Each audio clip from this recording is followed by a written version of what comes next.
Asyhadu an la ilaha illallah wahdahu la syarika lah wa asyhadu anna Muhammadan abduhu wa rasuluh.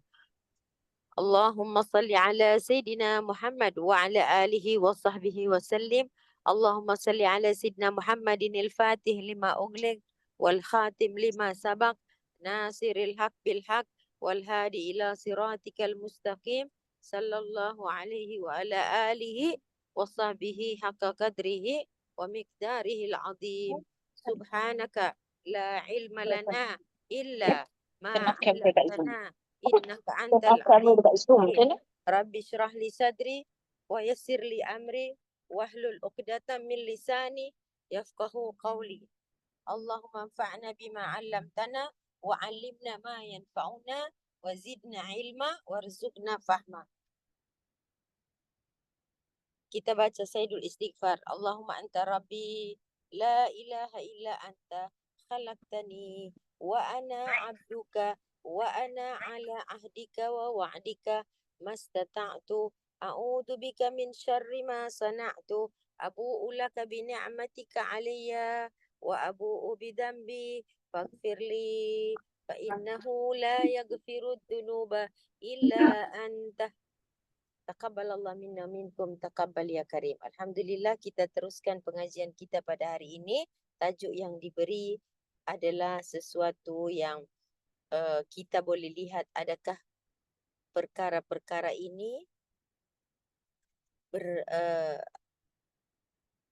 ada pada diri kita masing-masing sebagai penuntut ilmu, iaitu bagaimana gambaran, bagaimana imej seorang penuntut ilmu yang sejati. Okey, baik. Alhamdulillah, sebelum kita melanjutkan kajian ini, maka Ustazah nak sampaikan bahawa seorang ulama dia berkata, karena menuntut ilmu adalah satu kewajiban. Kan kita bicara tentang takut kan, khasyatullah sebelum ini. Bagaimana kita dapat memelihara rasa khasyah kepada Allah, maka tentunya tidak lain dan tidak bukan ialah melalui ilmu. Innama yakhshallah min ibadihi al-ulama. Dan tujuan seseorang itu memperoleh ilmu, pengetahuan adalah akhirnya bila kita lihat dalam surah Al-Alaq, ya, Iqra bismi rabbikal ladzi khalaq, baca, cari tahu, teliti dengan nama Tuhanmu. Khalaqal insana min 'alaq, Allah ciptakan manusia dari alaq, segumpal darah. Iqra, bacalah, carilah tahu. Wa rabbukal akram, karena Tuhanmu maha. Akram dari kata karim, iaitu memberi sesuatu lebih daripada kebutuhanmu, memberi sesuatu lebih daripada keperluanmu. Dan apa yang diberikan oleh Allah adalah sesuatu yang sangat-sangat bernilai, bahkan tidak dapat dinilai oleh manusia. Tentunya itu adalah ilmu itu sendiri. Iqra wa rabbukal akram alladhi 'allama bil qalam. Allamal insana ma lam ya'lam. Mengajar manusia apa yang dia tidak tahu. So setelah Allah mengajar manusia, maka dapatlah manusia itu pengetahuan. Nah, jadi para ulama berkata karena menuntut ilmu itu wajib, maka dia berkata, jika aku tidak mati sebagai seorang yang berilmu, setidak-tidaknya aku bisa mati sebagai seorang yang sedang menuntut ilmu. Sebab kita tak dapat pastikan selama 10 tahun kita menuntut ilmu itu, adakah kita boleh disebut sebagai orang alim? Betul tak? Berapa tahun kamu belajar? Saya dah 10 tahun. Saya dah 15 tahun. Adakah kita sudah layak disebut orang berilmu? Belum tentu lagi. Maka ulama berkata, jika aku tidak layak menyandang sebagai seorang alim, Aku tidak dapat mati sebagai seorang berilmu, setidak-tidaknya aku harus mati sebagai sang penuntut ilmu. Sebagai seorang yang menuntut ilmu. Itulah mukadimah pengajian kita pada hari ini. Karena apabila seseorang itu telah ada ilmu, dia pastinya akan menjadikan dirinya tersungkur. Wasjud waqtarib. Penutup dari surah Al-Alaq ialah wasjud waqtarib. Sujud, merendah diri kepada Allah, menyatakan kehinaan, dengan demikian pada masa itu dia telah dekat kepada Tuhan. Artinya apa? Orang yang dekat kepada Tuhan ini orang yang kehambaannya cukup berkualiti. Orang yang dekat kepada Allah adalah orang yang kehambaannya cukup berkualiti berdasarkan atau menurut penilaian langit, bukan penilaian di bumi. Nah, hari ini sebelum kita memberikan satu gambaran-gambaran tentang bagaimana seorang penuntut ilmu yang sejati, Ustazah teringat satu kisah di mana salah seorang yang kita kenal namanya, iaitu Socrates. Biasa dengar tak nama Socrates? Socrates, ya kan? Zaman yang Filosofi Yunani. Pada satu hari, misalnya Kak Manja lah, dia pergi jumpa Socrates. Dia bilang, saya mau belajar dengan Tuan. Saya mau belajar dengan Tuan. Bolehkah Tuan menjadikan aku sebagai murid? Seperti Nabi Musa pergi menjumpai Khidir lah.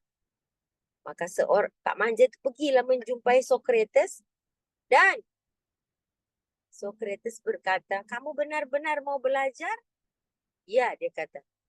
Okey, sudah bulat niat, tekad? Sudah. Mari kita mulakan pelajaran pertama. Kalau kita di sini kan, hari ini kita nak buka sekolah, nak buka kelas ke, kita akan buat apa? Pendaftaran, registration. Lepas tu mungkin kita akan buat placement test. Itu ya Kak Manja? Placement test. Iya kan? Betul saja. Okay. Assessment test. Placement test dulu, nak tengok level orang ni dekat mana. Okay, baik. Socrates juga membuat seperti itu kepada Kak Manja. Pelajaran pertama yang diberikan ialah mari kita berjalan-jalan di tepi danau. Di situ ada sebuah danau dan mereka berdua turun ke danau itu. Setelah turun ke danau itu, maka Socrates meminta Kak Manja turun sampai memasuki air dan sampai masuk sampai ke leher air itu. Maksudnya masuklah ke dalam danau tu. Terus, air separas dada, masuk lagi, ke dalam lagi, masuk lagi. Dan akhirnya Socrates menekan kepala Kak Manja tu ke dalam air. Dia bilang, masuk kamu. Bukan menyelam ya. Masukkan, duduk dekat air tu sampai kamu punya kepala tertutup oleh air dan Kak Manja pun ikutlah. Macam nak masukkan air, kepala dalam air, kemudian Socrates menekan kepala Kak Manja tu, tak boleh nak angkat. Ya, dia tekan sampailah air itu menutup kepala dan Kak Manja ditekan sampai beberapa minit, kemudian Kak Manja itu memberontak dan membela diri dan nak keluarkan badan tu daripada air tadi. Kemudian marah-marah dan berkata, Guru, saya datang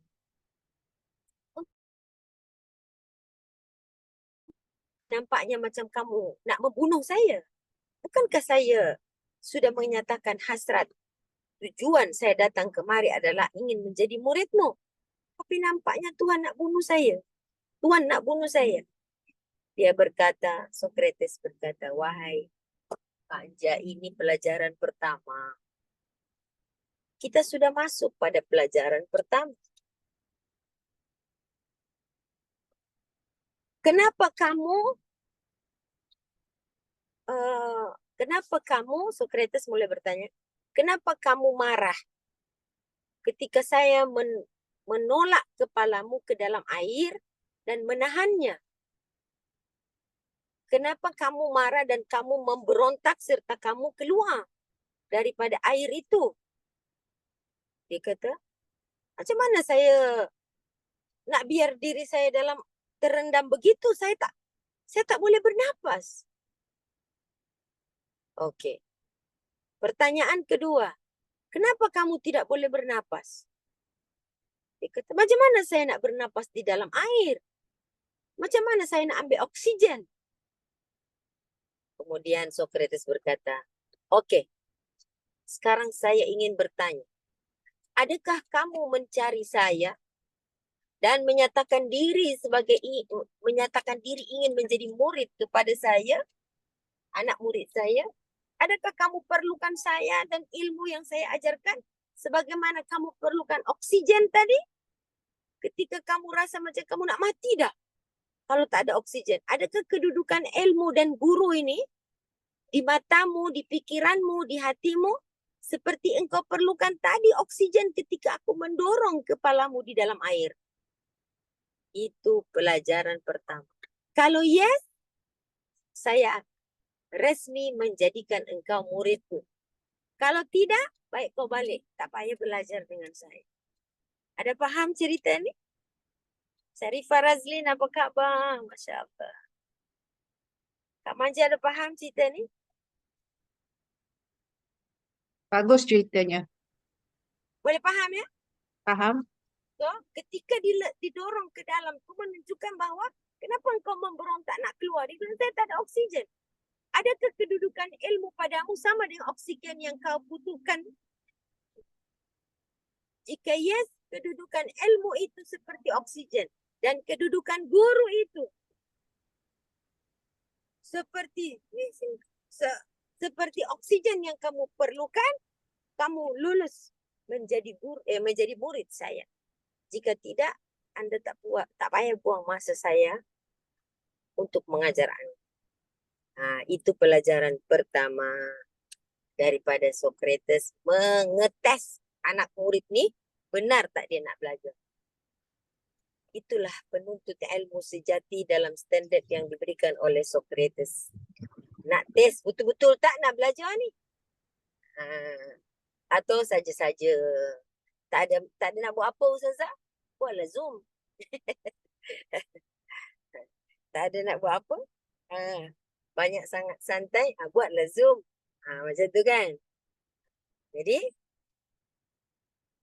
itu pelajaran pertama. Tadi Ustazah dah sebut pelajaran pertama sekali tadi ialah apa?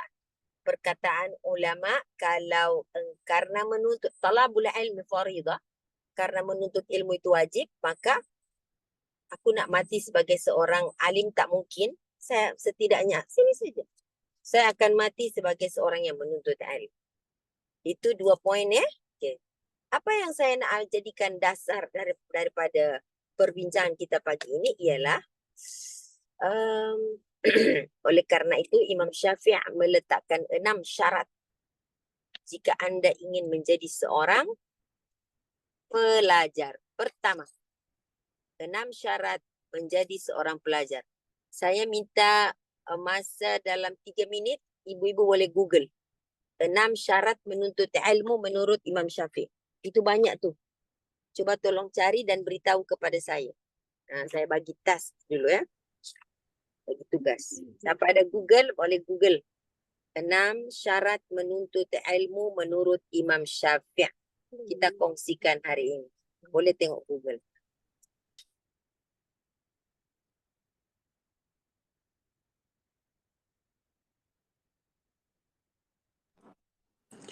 Ustazah, kecergasan, semangat.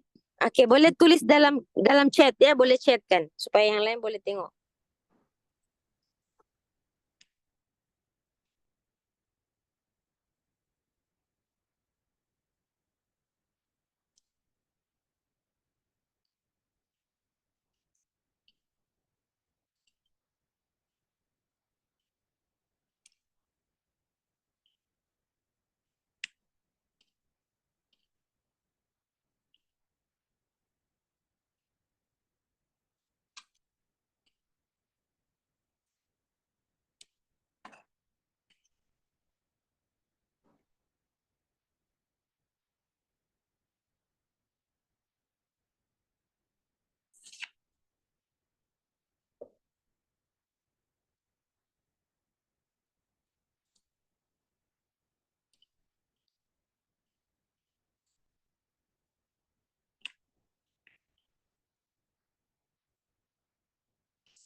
Kak Nora ya. Yang pertama ialah ad-dzakiyun. Apa disebut? Kecerdasan. Dengar Ustazah? Dengar Ustazah. Telefon Kak Amina.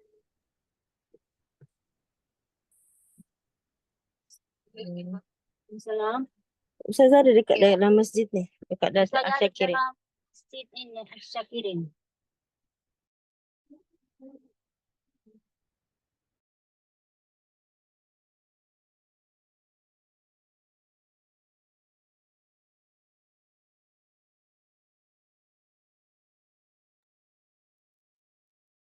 Kecerdasan, semangat, sungguh-sungguh, berkecukupan, bersahabat, belajar dengan ustadz atau guru dan membutuhkan waktu yang lama.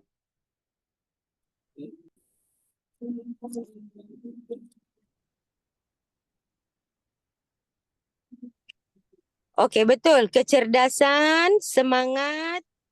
Bagus, bagus, bagus. Masya Allah, Masya Allah. Ya. Zaka. Zaka arti dia kecerdasan. Maksudnya orang tu dia tidak dalam keadaan otak yang apa ya? Orang cakap apa ya? Otak yang terencat akal. Dia macam-macam. Maksudnya dia boleh berfikir dengan normal. Itu maksudnya zaka. Atau zakiyun. Ya, zakiyun.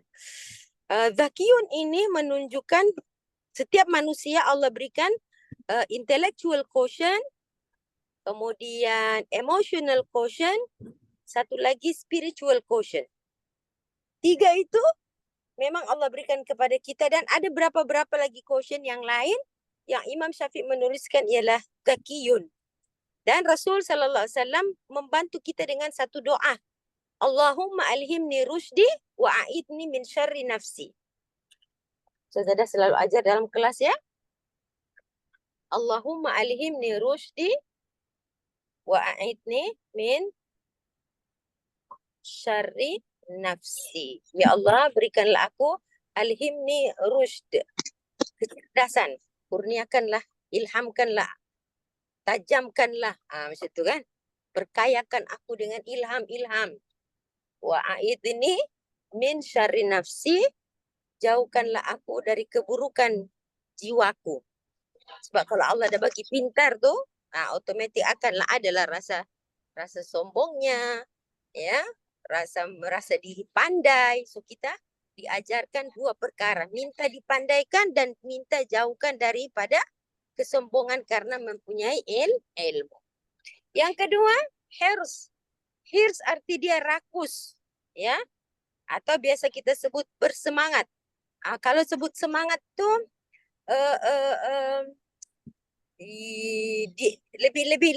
lebih sesuai tu kalau masa saya belajar dulu, ustaz saya sebut tamak akan ilmu, rakus, ya.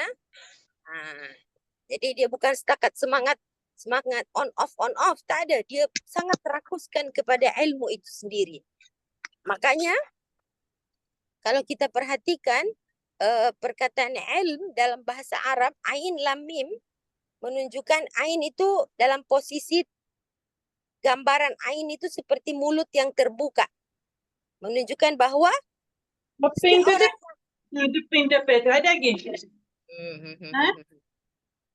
setiap orang yang ingin menuntut ilmu, dia mesti ada satu sifat tamak akan membaca buku, tamak berjumpa dengan ulama, tamak berjumpa dengan para ilmuwan dengan kajian-kajian. Dia sangat bahasa halusnya semangatlah ya. Jadi tamakkan informasi, itu kan. Jadi ain menunjukkan keterbukaan minda dan keterbukaan hati seseorang di dalam mengadakan satu input untuk diri dia. Ain dalam position yang opening. Kemudian lam tu menunjukkan setelah engkau mendapat ilmu, apa saja ilmu itu engkau akan terpandang. Engkau akan lahir sebagai satu manusia yang diangkat darjatnya oleh Allah. Tak kira siapapun dia. Ya, siapapun dia. Ya, ilmu apa? Ilmu apa saja. Ya, kalau kita ada keahlian, kita ada kemahiran, apalagi kita ada satu skill yang memang satu-satunya kita aja yang punya skill itu, pasti kita dicari oleh semua orang. Kita sudah jadi demanding. Begitu kan? Kita menjadi orang yang penting. Nah, yang berikutnya adalah bersungguh-sungguh, ijtihad. Bersungguh-sungguh. Perkataan ijtihad dari kata jihad. Perkataan ijtihad berasal dari kata jahada. Jihad. Ya, orang yang menuntut ilmu dia tak boleh saja-saja. Dia mesti sungguh-sungguh. Kalau ada homework, dia sungguh-sungguh buat. Kalau ada hafazan, sungguh-sungguh dia buat. Kalau ada diskusi, sungguh-sungguh dia berpikir, mencari solution, mencari teknik-teknik tertentu, apa saja. Jadi ijtihad diambil dari kata jim, ha, dal. Huruf ta di situ, ti di situ menunjukkan bahwa betapa orang tersebut sangat serius. Sangat menumpukan ya masa dia, memperuntukkan masa dia, tenaganya, pikirannya. Makanya ijtihad itu dia lebih kepada akal. Ya, berijtihad. Dia menggunakan akal dengan bersungguh-sungguh menemukan sesuatu. Yang selanjutnya ialah kalau kita tengok di sini ada bulghah. Ada sesuatu yang menyampaikan dia pada ilmu itu. Contoh, dia nak pergi kat guru punya tempat. Dia kan ada biaya. Dia perlukan sesuatu untuk sampai ke satu tempat. Dia kena ada perbekalan. Macam kita lihat Nabi Musa alaihi salam mencari guru yang bernama Khidir itu. Dia bukan duduk di situ, dia ada satu tempat. So, untuk sampai pada satu tempat, you perlukan sarana. Sama ada itu biaya, ya, terutama biaya. Anda nak beli buku, Anda nak membeli alat-alat tulis, Anda akan membeli sesuatu, atau Anda sendiri perlukan kenderaan untuk sampai ke sana.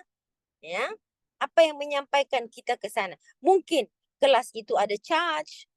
Jadi kita menghargai ilmu itu, kita tak boleh beli ya. Walaupun kita 1 jam kita bayar 1.000, sebenarnya ilmu itu tidak bisa dinilai dengan ringgit. Ya kan?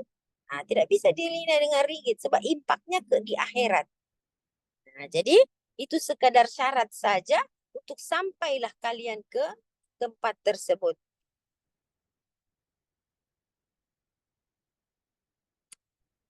Selanjutnya. Sekejap ya, Ibu ya, sekejap. Suhbah.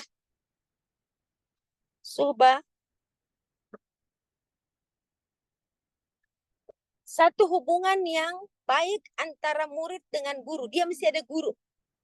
Ya. Suhbatul ustad. Ya, panggil. Dia harus ada bimbingan daripada guru-guru yang akan menjadi mursyidnya, muallimnya.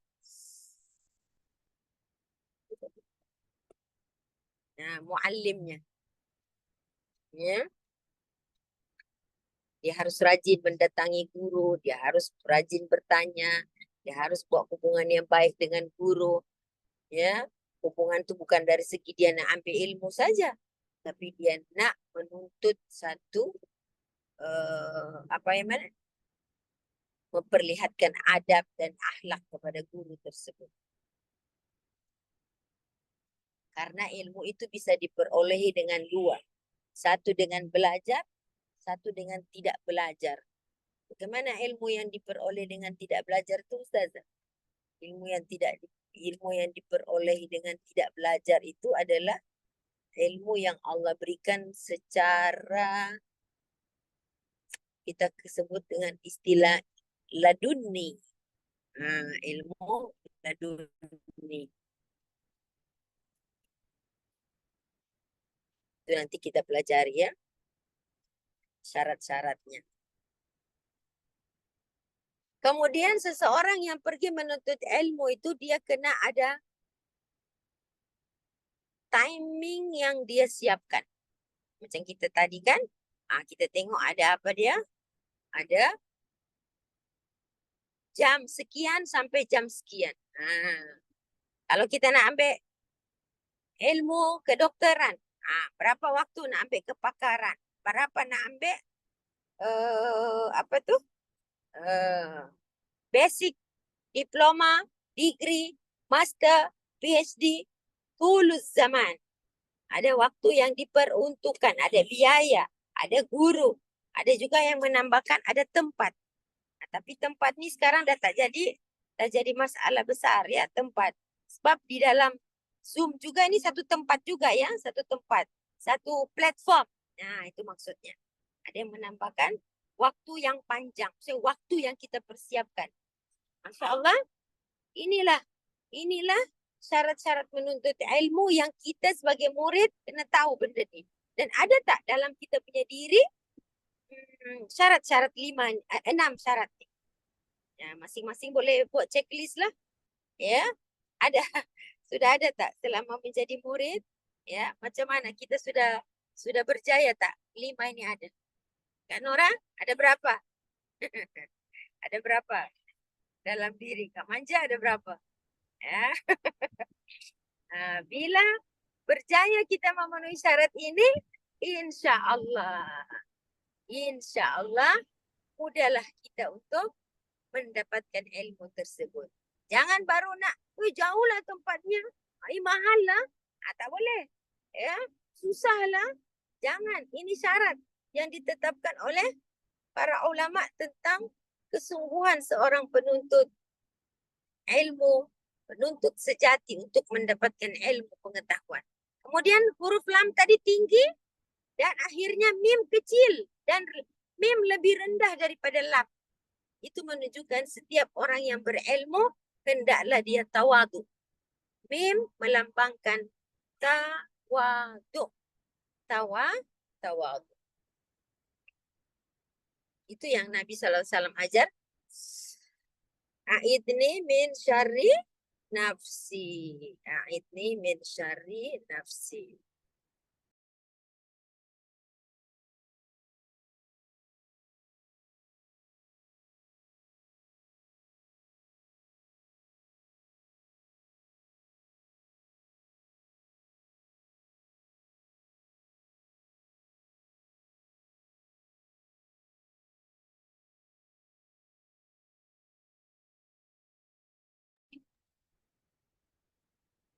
Jadi kita biasanya syarat-syarat seorang guru, syarat-syarat seorang dokter. Sebenarnya sebelum menjadi dokter, kita menjadi murid dulu. Siapapun kita adalah orang-orang yang pernah menjadi murid. So sebelum menjadi dokter, kita adalah murid. Sebelum menjadi murid, ulama menetapkan syarat-syarat kita untuk menjadi seorang murid. Dan ketika kita menjadi seorang murid, tidak ada batasannya. Sampai bila Ustazah nak jadi murid tuh? Sampai mati. Sampai mati. Baik. Poin keberapa itu? Ketiga ke keempat ya? Okey, kita akan masuk kepada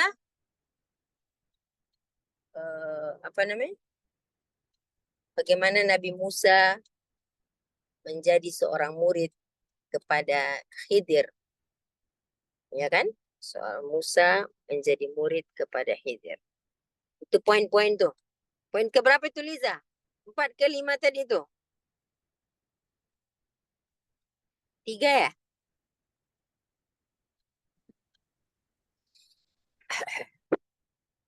Satu, dua, tiga kan? Yang kedua Socrates. Yang pertama kata ulama. Yang ketiga syarat menuntut. Socrates. Yang ini ketiga Ustazah. 3 ya? Itu ni dah. Okey. Kita akan lihat kepada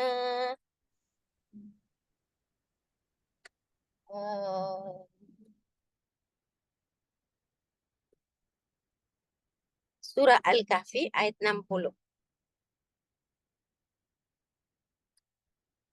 Surah Al-Kahfi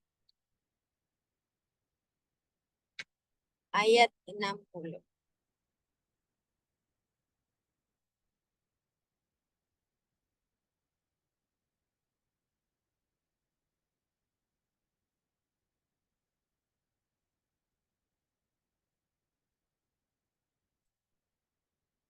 A'udzu billahi minasyaitonir rajim. Bismillahirrahmanirrahim.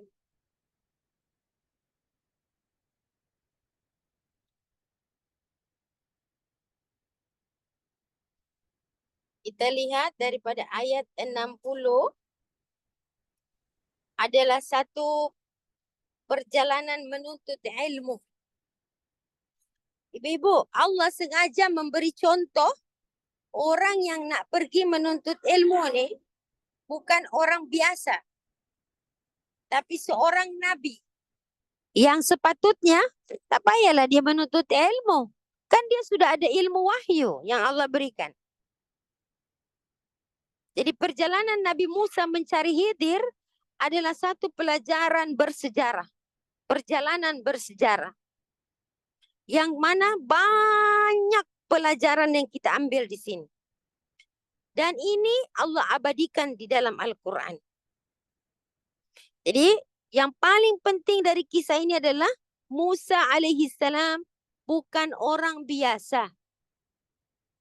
Dalam susunan kenabian Bani Israel, Musa duduk pada level pertama daripada nabi-nabi Bani Israel. Dalam susunan 25 rasul dalam Quran, Musa menduduki level ketiga selepas Nabi Muhammad pertama, Nabi Ibrahim kedua, maka Nabi Musa pada kedudukan nombor 3.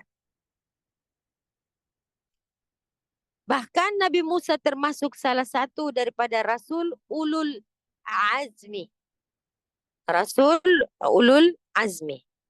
Beliau tidak segan-segan mengambil ilmu dari orang lain. Yang peliknya orang tu tak dikenal pun. Tak dikenal nih orang nih. Kita kan kalau sudah terkenal, nama kita sudah tersohor, sudah viral. Oh, saya nak teringin lah belajar dengan ustaz tu, ustazah tu, Habib tu. Orang sudah menyebut-nyebut namanya, baru kita cari. Tapi subhanallah, Allah menyembunyikan siapa Khidir ini.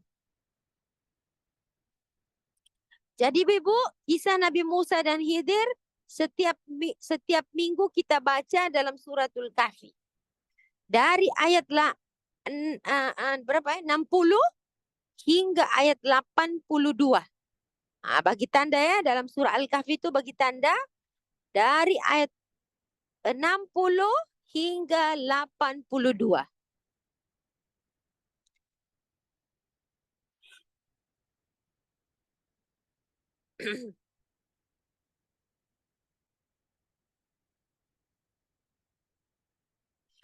Kita memang selalu membaca surah Al-Kahfi setiap minggu, betul? Okey, adakah kita sedang meletakkan diri kita sebagai seorang penuntut ilmu seperti Nabi Musa alaihi salam? Saya teringat satu ungkapan Sayyidina Umar. Sayyidina Umar dia berkata begini. Manusia itu sebelum dia pergi menuntut ilmu atau ketika anda menyuruh, jom kita pergi belajar. Manusia secara normalnya dia akan berkata, I dah tahu dah. Akan muncul dari dirinya sifat takabur. Akan muncul dari dirinya sifat yang pertama ialah takabur. Merasa, lah, ustaz tu dia sampaikan yang boleh buat dan yang tak boleh buat. Tu je, tak ada apa pun. Macam tu kan? Buatlah yang baik, jangan buat yang buruk. Banyak-banyak you belajar setahun ke 10 tahun, situ juga. Buatlah yang baik, jangan buat yang buruk. Macam tu je. 10 guru, nasihatnya itu juga. Jadi manusia ini sebelum dia menjadi seorang murid, dia akan ada satu apa ya? Tabiat takabur. Ketakaburan itu merasa diri dia dah tahu dah. Ketakaburan itu muncul mungkin daripada status dia.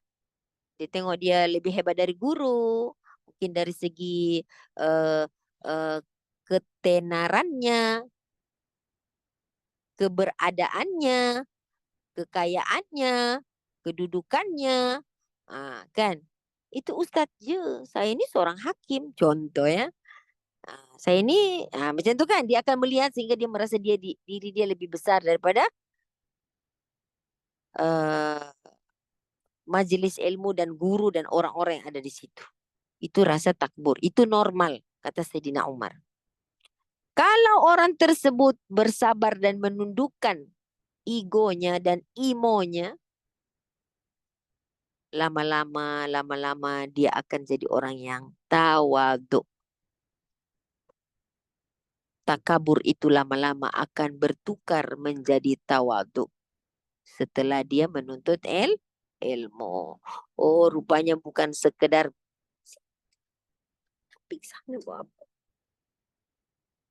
rupanya bukan sekedar mempelajari yang baik dan yang buruk. Buatlah baik, buatlah tinggalkan buruk. Bukan sekedar itu, tapi macam mana kita mendapat berkah daripada majlis-majlis ilmu. Berkah berjumpa dengan orang-orang saleh. Berkah memperbanyak kawan. Muraghaman kathiran wasa'ah. Belum.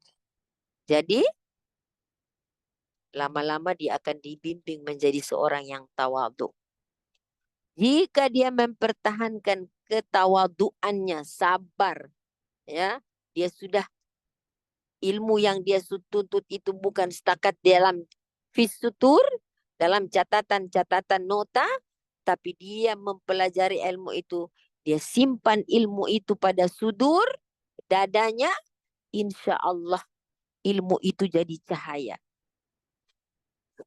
Berjayalah dia menemukan apa yang dipesan oleh guru Imam Syafi'i, yaitu Waqi'. Dia mengatakan bahwa al-ilmu nurun, ilmu itu cahaya. Ketika sampai pada tahap ketiga, orang tersebut dia merasa nothing. Ya Allah, rupanya saya ini tak ada apa-apa. Dia merasa nothing.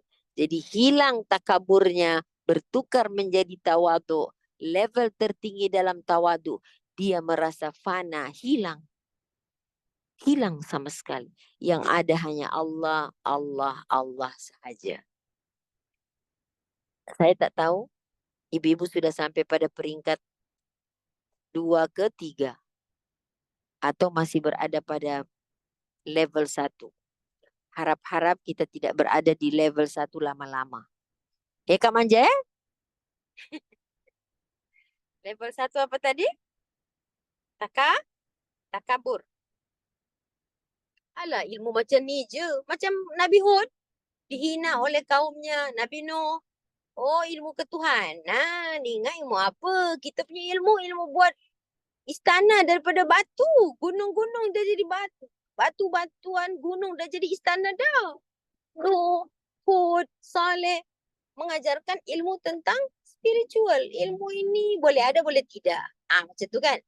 Jadi akan muncul ke takaburan seseorang. Kalau bersabar, menundukkan diri, insya-Allah kamu akan diberikan rasa tawadu oleh Allah Subhanahu wa taala. Kemudian akhirnya kamu akan sampai pada peringkat yang ada hanya Allah. Kita sudah tidak ada lagi. Apa yang kita lihat semua adalah ayatun min ayatillah. Baik. Kita perhatikan surah Al-Kahfi. Khususan mengenai ayat 60 sampai 82.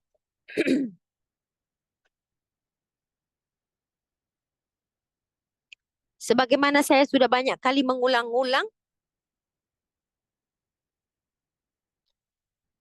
Kenapa Nabi Musa mencari Khidir? Pertama karena Allah menegur Nabi Musa alaihi salam.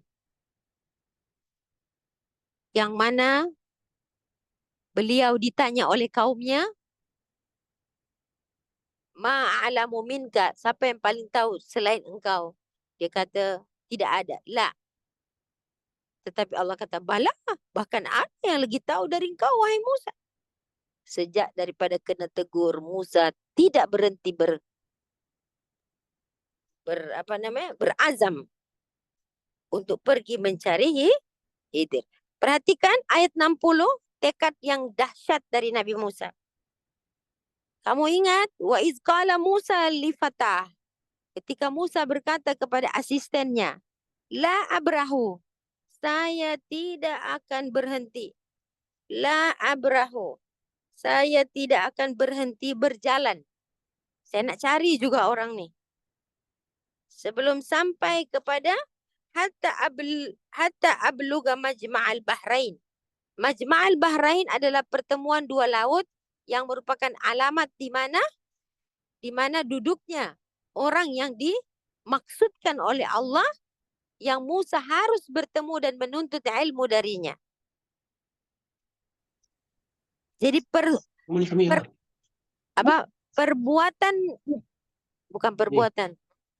Azam Nabi Musa yang pertama ialah dia menceritakan tentang dia tidak akan berhenti berjalan. La abrahu hatta abluga majma'al bahrain.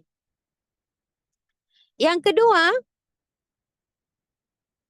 ayat ini memperkenalkan tentang waktu. Au amdiyah hukuba. Amdiyah hukuba artinya apa? Mungkin tempat yang aku tuju itu jauh dan akan memakan masa. Aku tak peduli. Aku akan berjalan bertahun-tahun juga. Jadi tadi yang pertama, la abrahu hatta abluga majma'al bahrain, itu berkenaan dengan tempat yang dituju, sebab tak tahu kan? Jauh ke, dekat ke. Yang kedua, masa yang akan dipakai. Berapa lama aku akan mencapai tempat tersebut. Au amdiyah hukuba. Tekad itu ditunjukkan dengan dia ingin mencapai tempat itu walaupun memakan masa yang sangat lama.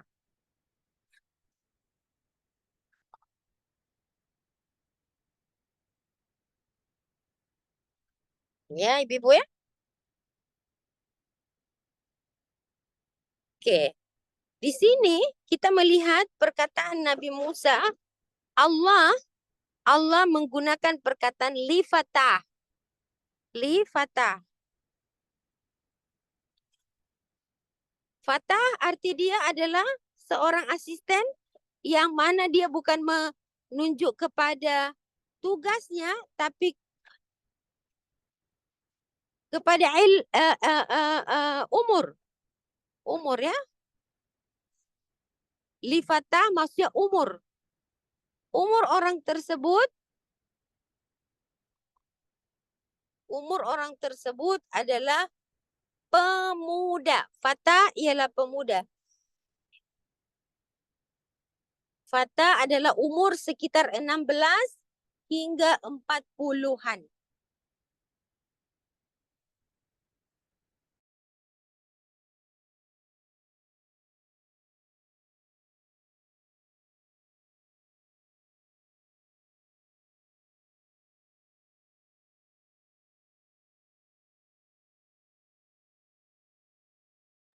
Umur 16 hingga 40. Itu umur fata. Siapa asisten Nabi Musa itu? Sepakat ulama mengatakan Yusha' bin Nun. Beliau akan jadi Nabi selepas Musa. Menggantikan Nabi Musa.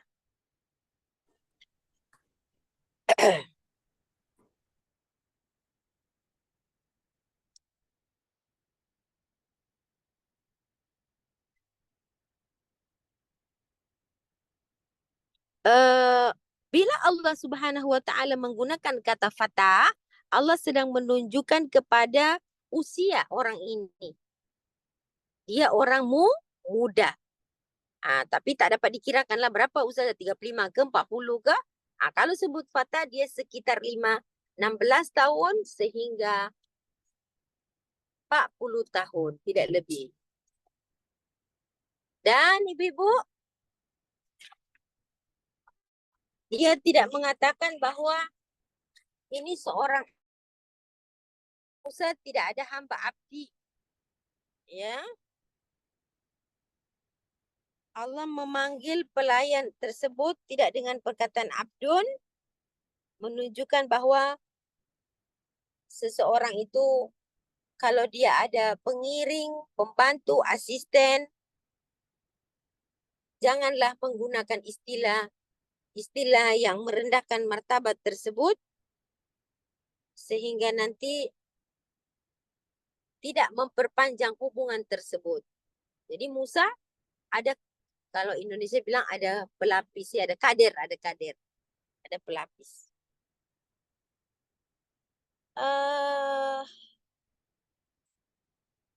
Sekejap. Kita kan belok ke kanan sini. Situ ke kanan. Ini kanan ini. Oke, dari sana nanti masuk sini. Oke, baik. Yang kedua, menunjukkan bahwa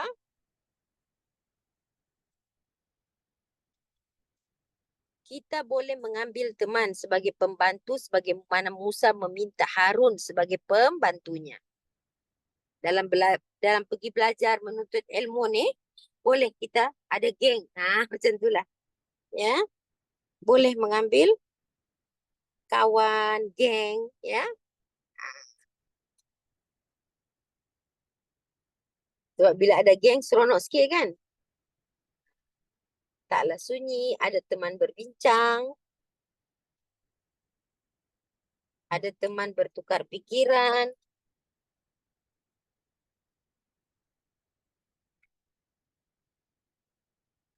Yang berikutnya, bila Nabi Musa alaihi salam memberitahu kepada asistennya bahawa dia tak akan berhenti. Nah, ini semangat seorang pemimpin. Dia akan memberikan satu dorongan motivasi kepada pemimpin tersebut, anak buah.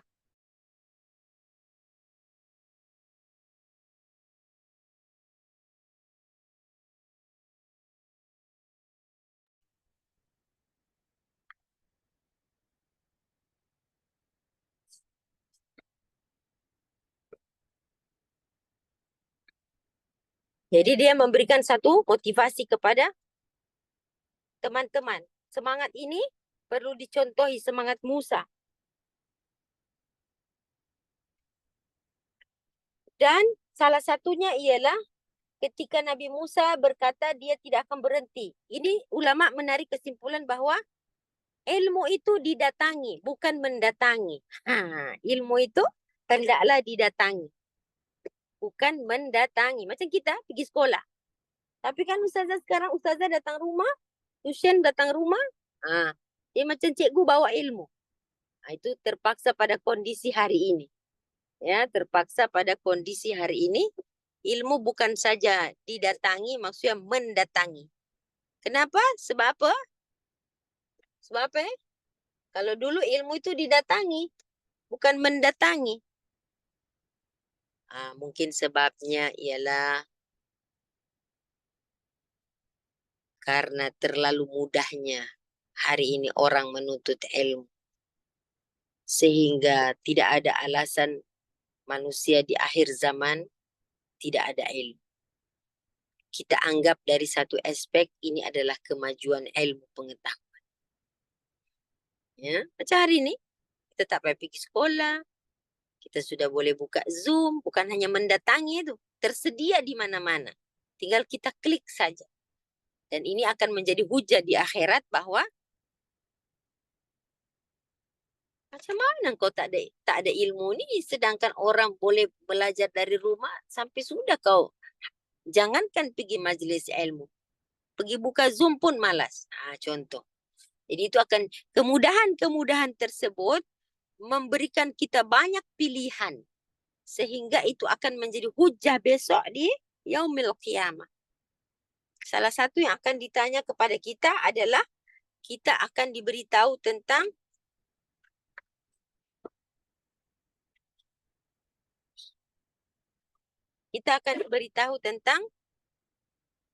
apa yang kamu dapatkan dari ilmu itu dan kamu manfaatkan kemana ilmu tersebut.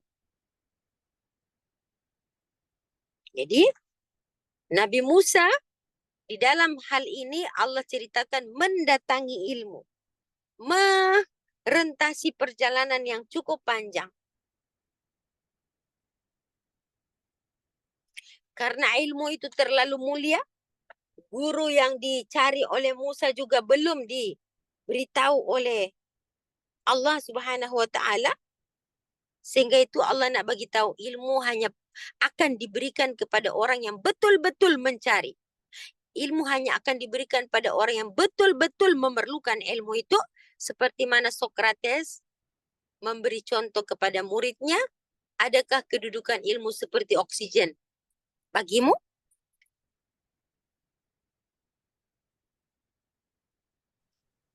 Ada salah satu kisah, ya, kisah di mana seorang gubernur, ya, Gubernur Basrah, dia kirim surat sama satu ulama.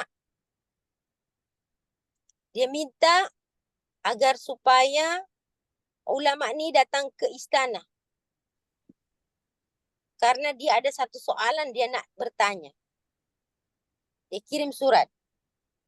Kemudian ulama ni membalas surat tersebut. Dia berkata, kami tidak mendapati para ulama mendatangi raja-raja. Bukan menjadi satu kewajaran ketika para ulama dibawa untuk mendatangi raja. Siapa yang perlu, dia kena datang. Kalau aku memerlukanmu, aku datang. Tapi kalau engkau yang memerlukan aku, engkau kena datang pada aku. Jika engkau ada masalah, datanglah pada kami, bawalah masalahmu. Akhirnya, raja itu pun paham dan dia mendatangi ulama tersebut. Setelah selesai berbincang-bincang dan mendatangi ulama tadi, maka sang raja berkata, wahai, dia kata, Syekh, mengapa aku dicekam rasa takut melihatmu? Kemudian ulama itu berkata, sesungguhnya jika seorang berilmu itu dia mengharapkan redha Allah dengan ilmunya, maka semua akan merasa segan kepadanya. Tapi kalau seorang ulama itu dia mengharapkan harta, mengharapkan imbuhan, mengharapkan sesuatu yang lain daripada redha Allah, maka dia sendiri takut kepada apa-apa saja. Masya Allah. Itulah nasihat daripada seorang ulama kepada sang raja tadi. Akhirnya sang raja itu setelah menunaikan hajatnya akan masalah dia pun pergi dengan meninggalkan uang yang banyak untuk sang ulama tadi. Tapi ulama tadi tidak mau menerima. Beliau tidak mau menerima, walaupun dikatakan tolong bagikan kepada seseorang atau bagikan kepada sesiapa. Inilah tabiat para ulama di zaman dahulu. Ya, mereka sangat menjaga tentang profesinya sebagai seorang ulama. Mereka menjaga dirinya dan menjaga ilmu yang dia berikan.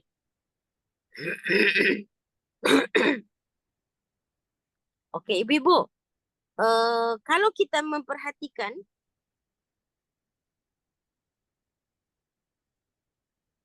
dialog Nabi Musa sebelum bertemu dengan Nabi Khidir, Nabi Musa berdialog dengan siapa, Ustazah? Dengan Allah. Nabi Musa memohon kepada Allah, Ya Rabbi, siapa hamba yang paling kau cintai? Maka Allah jawab, aku sangat mencintai hambaku yang selalu mengingat aku dan tidak pernah melupakan aku. Itulah orang yang aku cintai, wahai Musa. Kemudian Nabi Musa pun bertanya, wahai Tuhanku, siapa di antara manusia yang paling adil dalam keputusannya? Maka Allah jawab, orang yang paling adil dalam keputusannya adalah orang-orang yang mengambil keputusan dengan benar dan tidak didorong oleh hawa nafsunya. Yang ketiga, Nabi Musa tanya kepada Allah Subhanahu wa taala, siapa hambamu yang paling berilmu, wahai Rabb? Maka Allah berkata, manusia yang paling berilmu di antara hamba-hambaku ialah yaitu yang mencari ilmu manusia untuk menambahi ilmunya sendiri, yang cari guru. Orang yang paling berilmu ialah orang yang mencari manusia untuk menambah ilmunya. Masya Allah. Kenapa Allah tak cakap cari guru? Kenapa Allah cakap cari manusia? Orang yang paling berilmu adalah orang yang mencari ilmu manusia untuk menambah ilmunya sendiri. Mencari manusia untuk menambah ilmunya sendiri. Jadi, kalau dia cari manusia, ibu-ibu, dengan manusia yang dia jumpai itu, mungkin ada sesuatu yang dia dapatkan daripada manusia tersebut. Tak kira manusia itu siapapun. Nelayan ke, petani ke, orang tepi jalan ke. Bukankah ulama berkata, jika engkau bertemu dengan orang baik, kau jumpa bahagia. Jika engkau bertemu dengan orang tak baik, engkau jumpa pengalaman. Dan jika engkau berjumpa dengan orang jahat sekalipun, engkau berjumpa dengan pelajaran. Masya Allah. Kalau saya mengambil kesimpulan daripada tafsir Buya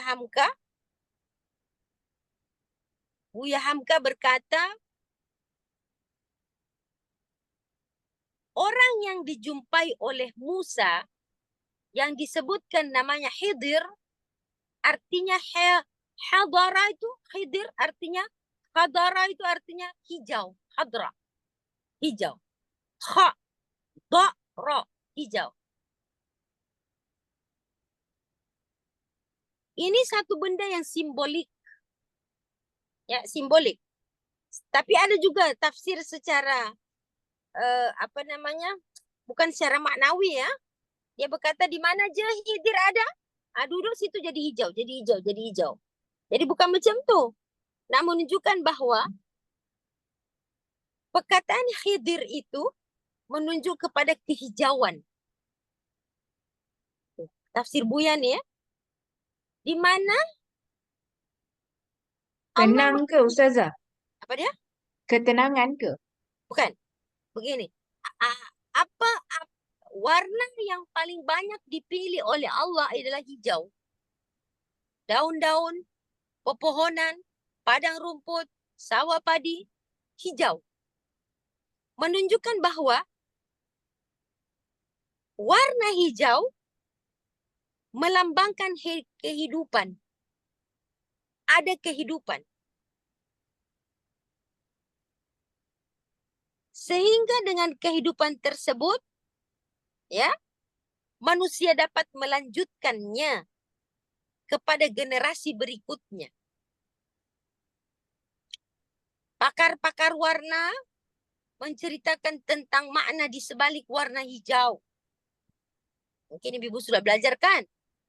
Efek warna hijau pada mata, pada pikiran, efek warna merah, efek warna hitam, dan lain sebagainya. Tapi Allah sendiri memilih hijau, dan warna yang paling dicintai Rasulullah itu hijau.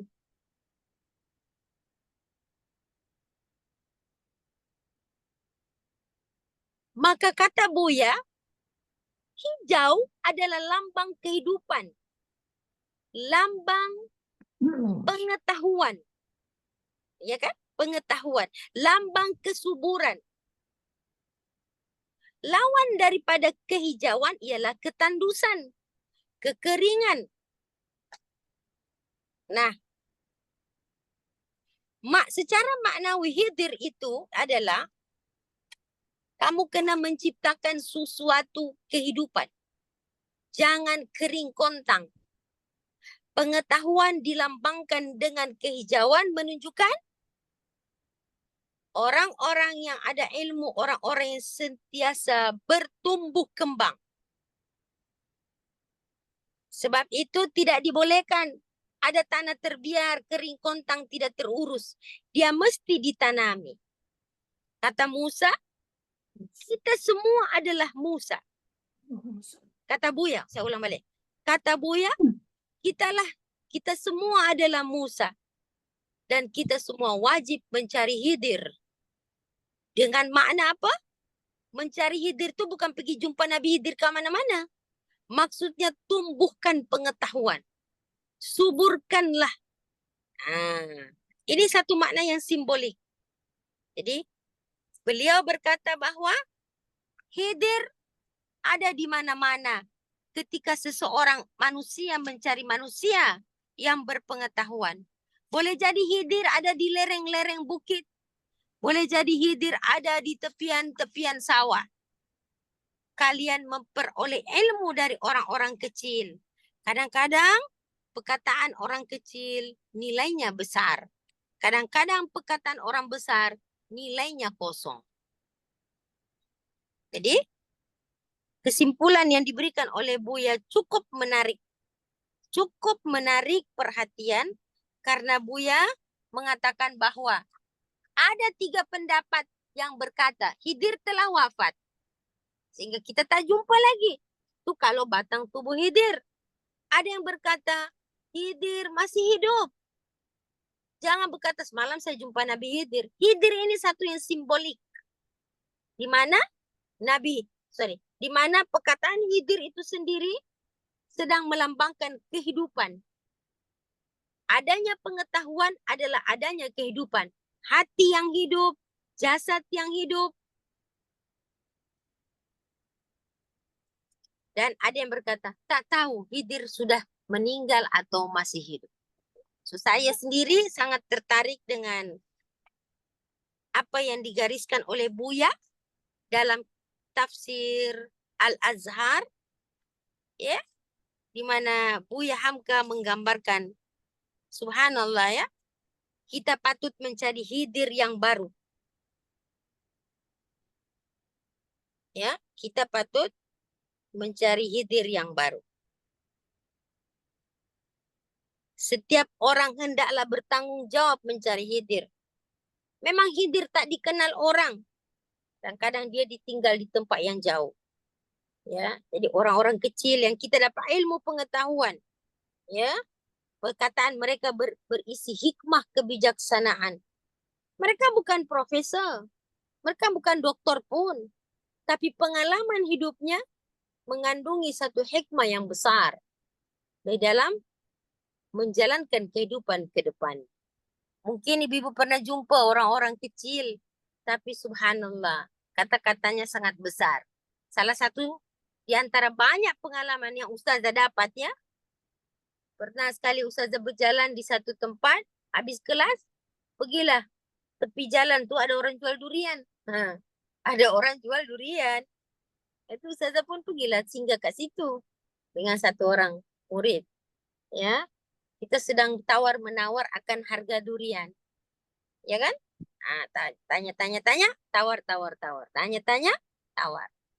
Dalam penawaran itu, dia bilang begini, oh ini murah Ustazah. Yang ini murah Ustazah, yang ini bagus Ustazah. Saya pun tengok muka Pak Cik ini. Pak Cik, kenapa Pak Cik panggil saya Ustazah? Sedangkan saya tak pernah jumpa dia, dia tak pernah jumpa saya tak pernah jumpa dia.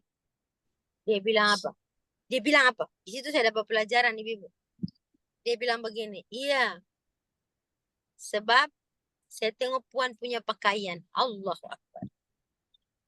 Puan punya pakaian Dan satu lagi, saya ingin memuliakan orang melalui apa yang saya lihat. Wah, di situ saya macam, oh, bukanlah ada rasa bangga. Saya bilang bukan main Pak Cik ini ya, luar biasa ya. Kita tengok dia penjual durian juga. Tapi dia mampu meletakkan seseorang itu dalam pandangan yang subhanallah, kita jadi malu gitu loh. Nah, saya bilang macam mana boleh panggil saya ustazah? Saya bukan ustazah. Saya cakap macam tu. Dia bilang puan, pakaian puan ini, saya bukan berniat pakai baju bukan untuk dipanggil ustazah kan? Saya tak ada niat begitu.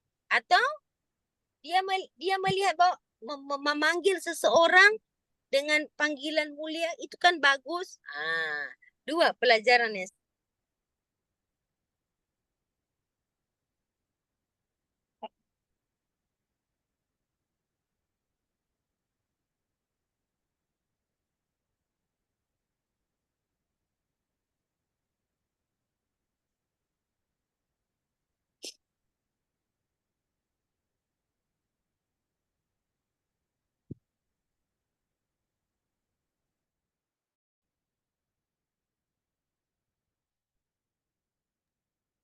Putus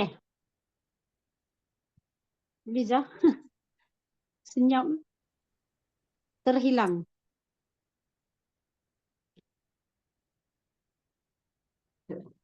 Terus diam. Ustazah tak ada Terkeluar ke? Line dia kot.